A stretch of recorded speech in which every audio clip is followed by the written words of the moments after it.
Hi friends, welcome to ചലഞ്ചറ. ഞാൻ രാജേശ്വരി വിനോദ്. ഇന്ന് നമ്മൾ സൈക്കോളജി മോർണിംഗ് ചലഞ്ചിന്റെ അടുത്ത ക്ലാസ് ആണ് കാണാൻ പോകുന്നത്. 10ാമത്തെ ക്ലാസ് ആയിട്ട് വരും. ഓക്കെ, നന്നായി പഠിക്കുന്നുണ്ടെന്ന് വിചാരിക്കുന്നു. നിങ്ങളുടെ ഒരു കോൺഫിഡൻസ് കാണുമ്പോൾ, നിങ്ങളുടെ ലൈക്കുകൾ കാണുമ്പോൾ, നിങ്ങളുടെ കമന്റുകൾ കാണുമ്പോൾ അക്ഷരാർത്ഥത്തിൽ എത്ര തന്നാലും മതിയാവില്ല എന്ന് വിചാരിക്കുന്നു. മക്കളെ, ഭയങ്കര സന്തോഷം. കാരണം നിങ്ങൾക്കിത് പ്രയോജനകരമാകുന്നുണ്ട് എന്നറിയുന്നതിൽ എനിക്ക് വളരെയധികം സന്തോഷമുണ്ട്. ഇനി നമുക്ക് ഈ ഒരു പ്രയാണം കുറച്ച് നാളത്തേനങ്ങ് തുടരാം. നിങ്ങൾ എഴുതി വെച്ച് പഠിക്കുക. വേറൊരു സബ്ജക്ട് നമുക്ക് മോർണിംഗ് ചലഞ്ച് ആയിട്ട് കൊണ്ടുവരാം. ഇപ്പൊ സൈക്കോളജി ആണ്, നമുക്ക് സൈക്കോളജി ഒരു നിശ്ചിത ദിവസത്തേക്ക് എടുത്തതിന് ശേഷം വേറൊരു സബ്ജക്ട് എടുക്കാം. ഓക്കെ, അപ്പൊ നമുക്ക് അങ്ങനെ എന്താവാം, ഒരു ഒരു ഒരു വിഷയത്തിൽ നമുക്ക് മാക്സിമം പുതിയ അറിവുകൾ, പുതിയ നോളജുകൾ, പുതിയ ഇൻഫർമേഷൻ ഒക്കെ എടുക്കാനായിട്ട് സാധിക്കും. എനിവേ, ഹാപ്പി ആയിട്ടിരിക്കുക. എന്ത് കാര്യത്തിനും ഞങ്ങളുണ്ട് ഇവിടെ. അപ്പൊ അതുകൊണ്ട് നിങ്ങൾക്ക് യാതൊരു ടെൻഷനും വേണ്ട. ചാനൽ ഒന്ന് സബ്സ്ക്രൈബ് ചെയ്യുക. ആഴ്ചയിൽ ഒരു ദിവസം നമ്മളെ ലൈവ് ഇടുന്നുണ്ട്. ലൈവും കൂടെ കയറി കാണുക കേട്ടോ. ലൈവില് നിങ്ങൾ ആവശ്യപ്പെടുന്ന സംഭവമാണ് കൂടുതലും എടുക്കുക. ഭാഷയും ചിന്തയും ചോദിച്ചിട്ടുണ്ടായിരുന്നു. അത് കഴിഞ്ഞ ദിവസത്തെ ലൈവില്, ലാസ്റ്റ് ഡേയിലെ ലൈവിൽ എടുത്തിട്ടുണ്ട്. അപ്പൊ ക്ലാസ് ഒന്ന് കയറി കാണുക. ഇന്നത്തെ ക്ലാസ്സിൽ ഞാൻ കൂടുതലും ജീൻ പിയാഷെയുമായി ബന്ധപ്പെട്ടുകൊണ്ടുള്ള കൺസെപ്റ്റുകളോ ക്വസ്റ്റ്യൻസ് ആണ് വന്നിരിക്കുന്നത്. അദ്ദേഹത്തിന്റെ ഡെവലപ്മെന്റൽ തിയറിയുമായി ബന്ധപ്പെട്ട് നമുക്ക് നോക്കാം. വൈജ്ഞാനിക വികസന സിദ്ധാന്തം ആവിഷ്കരിച്ചത്, വൈജ്ഞാനിക വികാസ സിദ്ധാന്തം എന്ന് പറയുന്നത് കൊഗ്നിറ്റീവ് ഡെവലപ്മെന്റൽ തിയറിയാണ് കേട്ടോ. കൊഗ്നിറ്റീവ് ഡെവലപ്മെന്റൽ തിയറിയാണ് വൈജ്ഞാനിക വികസന സിദ്ധാന്തം. ഡെവലപ്മെന്റൽ തിയറി മുഴുവനും എഴുതുന്നില്ല, നിങ്ങൾ എഴുതിക്കോളൂ. ഡെവലപ്മെന്റൽ തിയറി ആരുടെ? വൈജ്ഞാനിക വികസന സിദ്ധാന്തം ആരുടേതാണ്? ജീൻ പിയാഷെയുടേതാണ് അല്ലെ. ജീൻ പിയാഷെയെ കൂടാതെ ആരാണ് വൈജ്ഞാനിക വികസനത്തിന്റെ വക്താവ് എന്ന് പറയുന്നത്? ജെറോമസ് ബ്രൂണർ ആണ്. അപ്പൊ വൈജ്ഞാനിക വികസന സിദ്ധാന്തം ആവിഷ്കരിച്ചിരിക്കുന്നത് ആരാണെന്ന് ചോദിച്ചാൽ ജീൻ പിയാഷെയാണ് എന്ന് പഠിച്ചു വയ്ക്കുക. ഓക്കെ, നിലവിലുള്ള അറിവിന്റെ അടിസ്ഥാന ഘടകങ്ങളെ പിയാഷെ ഡാഷ് എന്ന് വിളിക്കുന്നു. നിലവിലുള്ള അറിവിന്റെ അടിസ്ഥാന ഘടകങ്ങളെ പിയാഷെ ഡാഷ് എന്നാണ് വിളിക്കുക. നിലവിലുള്ള അറിവിന്റെ അടിസ്ഥാന ഘടകങ്ങളെ അറിവിന്റെ അടിസ്ഥാന ഘടകങ്ങൾ ഇവിടെ ഓർക്കാം. ഇത് നമ്മുടെ കൊഗ്നിറ്റീവ് സ്ട്രക്ചർ.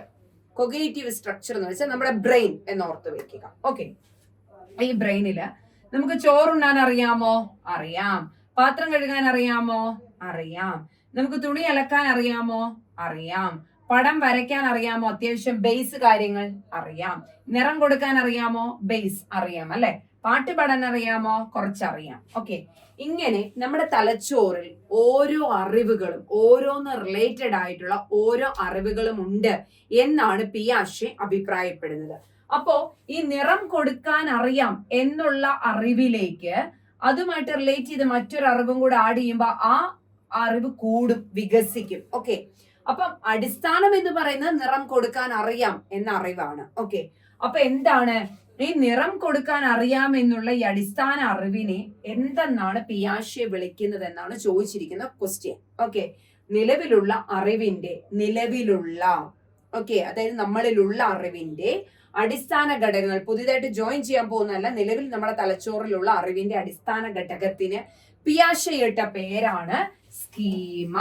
എന്താണ്? സ്കീമ എന്നാണ് വിളിക്കുക. നിലവിലുള്ള അറിവിന്റെ അടിസ്ഥാന ഘടകങ്ങളെ പിയാഷെ വിളിച്ച പേരാണ് സ്കീമ എന്നാണ് വിളിക്കുന്നത്. അപ്പം വൈജ്ഞാനിക വികസന സിദ്ധാന്തം ആരുടെ? പിയാഷെയുടെയാണ്. നിലവിലുള്ള അറിവിന്റെ അടിസ്ഥാന ഘടകങ്ങളെ പിയാഷെ വിളിച്ച പേരാണ് സ്കീമ എന്നാണ് വിളിച്ചിരിക്കുന്നത്. ഇനി പിയാഷെയുടെ വൈജ്ഞാനിക വികസന സിദ്ധാന്തവുമായി ബന്ധമില്ലാത്തത്, ഇതെല്ലാം പ്രീവിയസ് ഇയർ ക്വസ്റ്റ്യൻ ആണ് കേട്ടോ. പിയാഷെയുടെ വൈജ്ഞാനിക വികാസ സിദ്ധാന്തം, കൊഗ്നിറ്റീവ് ഡെവലപ്മെന്റൽ തിയറിയുമായി ബന്ധമില്ലാത്തത് ഏതാണ്? സംശീകരണമാണോ? സ്കഫോൾഡിംഗ് ആണോ? സ്കീമയാണോ? അനുരൂപീകരണമാണോ? എന്താണ്? സംശീകരണം, അസിമിലേഷൻ, സ്കഫോൾഡിംഗ് ആണോ? സ്കീമയാണോ? അനുരൂപീകരണം, അഡാപ്റ്റേഷൻ ആണോ? ഇതിൽ ഏതാണെന്നാണ് ചോദിച്ചിരിക്കുന്നത്. ഇത് സംശീകരണം ഇദ്ദേഹവുമായി ബന്ധപ്പെട്ട, പിയാഷെയുമായി ബന്ധപ്പെട്ട കൺസെപ്റ്റ് ആണ്. സ്കീമ അതെ, അനുരൂപീകരണം, അഡാപ്റ്റേഷനും അതെ. അപ്പൊ എന്താണ്? സ്കഫോൾഡിംഗ് ആണ് പിയാഷെയുമായി ബന്ധമില്ലാത്തത്. അങ്ങനെയാണെങ്കിൽ സ്കഫോൾഡിംഗ് ആരുമായി ബന്ധപ്പെട്ട ആശയമാണ്? ഒബിയസ്ലി നമുക്കറിയാം ആരാണ്? വൈഗോട്സ്കിയുമായി ബന്ധപ്പെട്ട ആശയമാണ് ഏത്? സ്കഫോൾഡിംഗ്, കൈത്താങ് എന്ന് പറയുന്നത് അല്ലെ. കൈത്താങ് അഥവാ സ്കഫോൾഡിംഗ് എന്ന് പറയുന്നത്, കൈത്താങ്, ഞാൻ പറയുന്ന പോയിന്റുകൾ എഴുതിയെടുത്ത് പഠിക്കണം കേട്ടോ കുഞ്ഞുങ്ങളെ. കൈത്താങ് അഥവാ സ്കഫോൾഡിംഗ് എന്ന് പറയുന്നത് വൈഗോട്സ്കിയുമായി ബന്ധപ്പെട്ട ആശയമാണ്. എന്താണ് കൈത്താങ്? ഒരു കുട്ടിയുടെ കറണ്ട് എബിലിറ്റി ലെവലിൽ നിന്നും പൊട്ടൻഷ്യൽ എബിലിറ്റി ലെവലിലേക്ക് എത്തിച്ചേരാൻ വേണ്ടി അധ്യാപകനോ മുതിർന്നവരോ ചെയ്തു കൊടുക്കുന്ന സഹായത്തിനെയാണ് കൈത്താങ് അഥവാ സ്കഫോൾഡിംഗ് എന്ന പദം കൊണ്ട് അർത്ഥമാക്കുന്നത് എന്ന് പഠിച്ചു വെക്കുക. കുട്ടിയുടെ കറണ്ട് എബിലിറ്റി ലെവലിൽ നിന്നും ഈ പൊട്ടൻഷ്യൽ എബിലിറ്റി ലെവലിലേക്ക് കടന്നു ചെല്ലാൻ കുട്ടിയെ സഹായിക്കുന്ന അധ്യാപകരോ മുതിർന്നവരോ സഹായിക്കാറുണ്ട്. ഈ സഹായത്തിനെയാണ് കൈത്താങ് എന്ന പേരിൽ അറിയപ്പെടുന്നത് എന്ന് പഠിച്ചു വെക്കുക. അടുത്തത്, സ്കീമ എന്ന വൈജ്ഞാനിക ഘടന രൂപം കൊള്ളുന്നത് പഠിതാവ് നേടുന്ന അറിവുകളും അനുഭവങ്ങളും രണ്ട് പൂരക സമ്പ്രദായങ്ങളിലൂടെ രൂപപ്പെട്ട് വികസിച്ചതാണ് എന്നാണ് പിയാഷെ അഭിപ്രായപ്പെട്ടത്. എന്തെല്ലാമാണ് ഈ സമ്പ്രദായം? അതായത് സ്കീമ എന്ന വൈജ്ഞാനിക ഘടന രൂപം കൊള്ളുന്നത്. അപ്പൊ നമ്മൾ ഓൾറെഡി പഠിച്ചു, ഇത് നമ്മുടെ വൈജ്ഞാനിക ഘടന. ക്വസ്റ്റ്യൻ പേപ്പർ കിട്ടുമ്പോൾ ഇതൊക്കെ അങ്ങ് വരച്ചു നോക്കിക്കോണം. ഇത് നമ്മുടെ വൈജ്ഞാനിക ഘടന. ഇവിടെ ഒരു പുതിയ സ്കീമ വരികയാണ്. ഓക്കെ, അതായത് അറിവ് വരിക. സ്കീമ എന്നാൽ അറിവ് വരികയാണ്.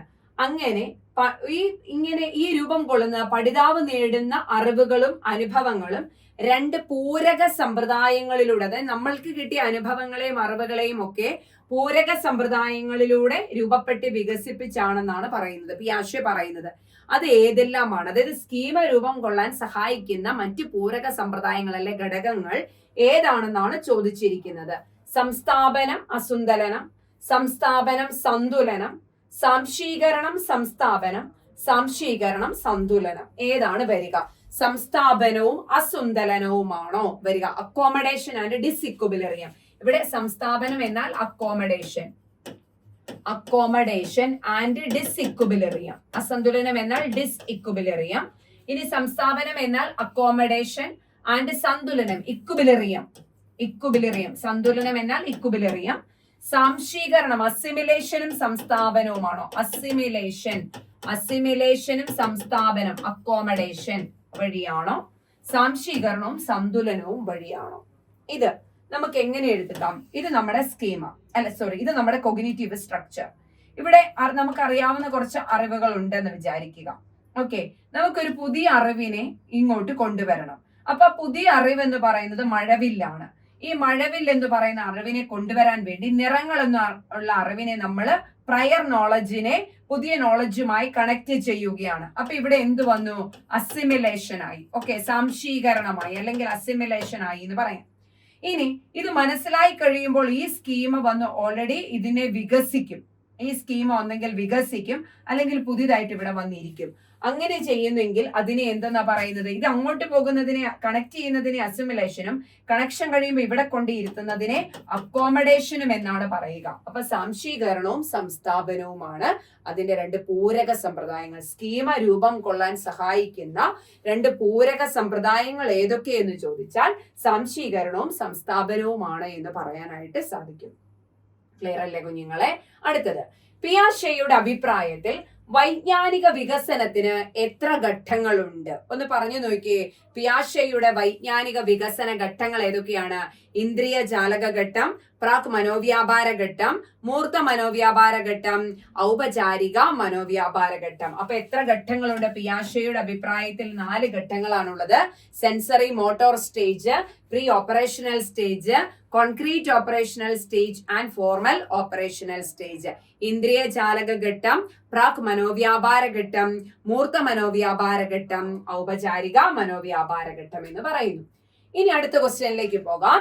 ഒബ്ജക്റ്റ് പെർമനൻസ് അഥവാ വസ്തുസ്ഥൈര്യം പ്രീവിയസ് ഇയറിൽ ഒരുപാട് ചോദിച്ചിട്ടുള്ള ക്വസ്റ്റ്യൻ ആണ്. വെരി ഇമ്പോർട്ടന്റ്, അറിയാലോ, വെരി ഇമ്പോർട്ടന്റ്.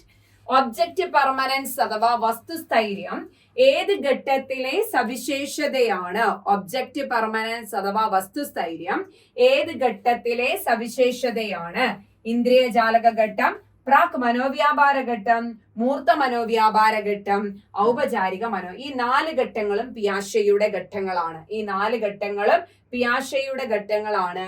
ഇതിൽ ഏത് ഘട്ടത്തിലെ പ്രത്യേകതയാണ് വസ്തുസ്ഥൈര്യം എന്ന് പറയുന്നത്? ഏത് ഘട്ടത്തിലെ പ്രത്യേകതയാണ്? ഇന്ദ്രിയ ജാലക ഘട്ടത്തിലെ പ്രത്യേകതയാണ് വസ്തുസ്ഥൈര്യം എന്ന് പറയുന്നത്. പഠിച്ചു വെക്കണേ. അടുത്തത്, പിയാഷെയുടെ അഭിപ്രായത്തിൽ ശ്രേണീകരണത്തിനും തരംതിരിക്കാനുമുള്ള കഴിവ് നേടുന്ന ഘട്ടം ഏതാണ്? പിയാഷെയുടെ അഭിപ്രായത്തിൽ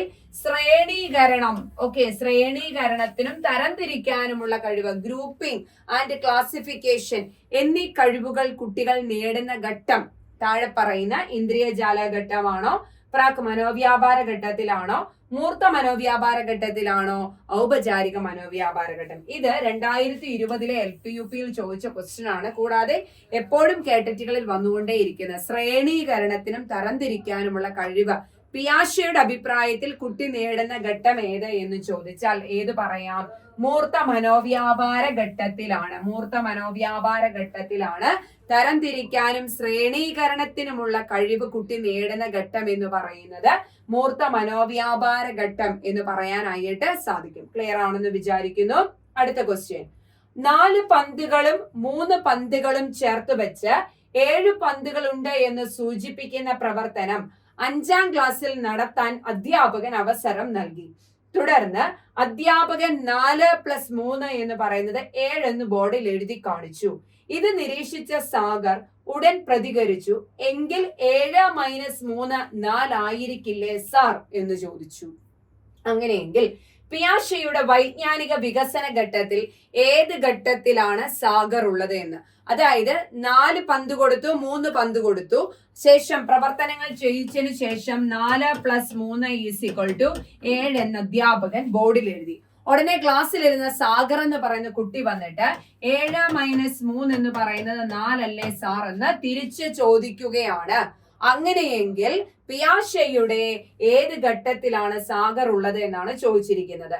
ഇന്ദ്രിയ ജാലക ഘട്ടമാണോ, പ്രാക് മനോവ്യാപാര ഘട്ടമാണോ, മൂർത്ത മനോവ്യാപാര ഘട്ടമാണോ, ഔപചാരിക മനോവ്യാപാര ഘട്ടമാണോ എന്ന് ചോദിക്കുന്നു.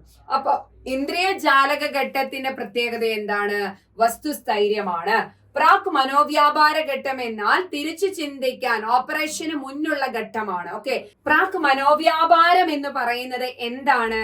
ഓപ്പറേഷന് മുന്നുള്ള ഘട്ടമാണ്. ഓക്കെ, അപ്പൊ അതുകൊണ്ട് തന്നെ എന്താണ് ഈ പ്രാക് മനോവ്യാപാരം എന്ന് പറയുമ്പോൾ കുട്ടിക്ക് റിവേഴ്സ് ചെയ്യാനുള്ള കേപ്പബിലിറ്റി ഇല്ല, മറിച്ച് ചിന്തിക്കാനോ വഴക്കമില്ല. 2 മുതൽ 7 വയസ്സ് വരെ വഴക്കമില്ല, ചിന്തയ്ക്ക് വഴക്കമില്ലെന്നാ പറയുന്നത്. അപ്പൊ അത് പ്രാക് മനോവ്യാപാരമല്ല.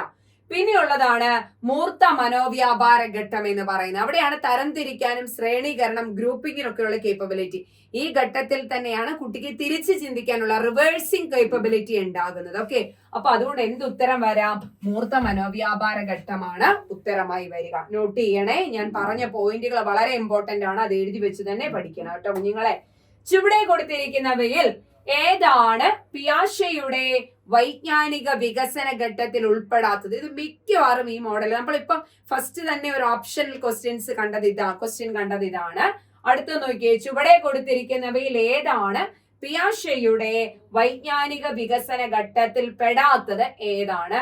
ഇന്ദ്രിയ ജാലക ഘട്ടം, പ്രാക് മനോവ്യാപാര ഘട്ടം, മൂർത്ത മനോവ്യാപാര ഘട്ടം, ബിംബന ഘട്ടം. ഓക്കെ, ഏതാണ് ഈ ബിംബന ഘട്ടം വന്നിരിക്കുന്നത്? നമ്മുടെ ബ്രൂണേറിയൻ ഘട്ടമാണ് അല്ലെ. പ്രവർത്തന ഘട്ടം, ബിംബന ഘട്ടം, പ്രതിരൂപാത്മക ഘട്ടം. പ്രവർത്തന ഘട്ടം, ബ്രൂണേറിയൻ ഘട്ടങ്ങൾ ഏതൊക്കെയാണ് മക്കളെ? 1 പ്രവർത്തന ഘട്ടം, 2 ബിംബന ഘട്ടം,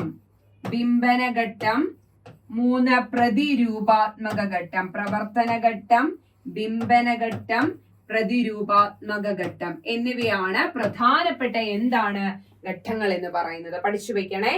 അടുത്തതാണ്, പഠനം എന്നത് അനുക്രമം നടക്കുന്ന വ്യവഹാര അനുയോജനമാണ്. ഇത് ആരുടേതാണ്? ഇതൊരു നിർവചനമാണ്, പഠനവുമായി ബന്ധപ്പെട്ട ഒരു നിർവചനമാണ്.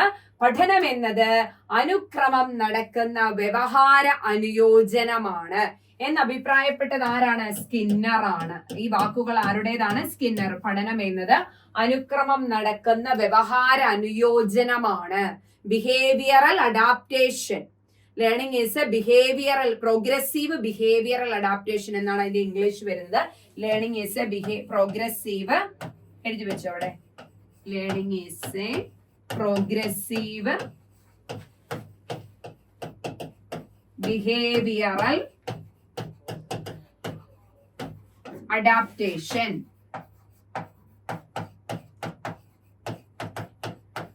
Okay, learning is A progressive behavioural adaptation എന്ന് പറഞ്ഞത് ആരാണ്?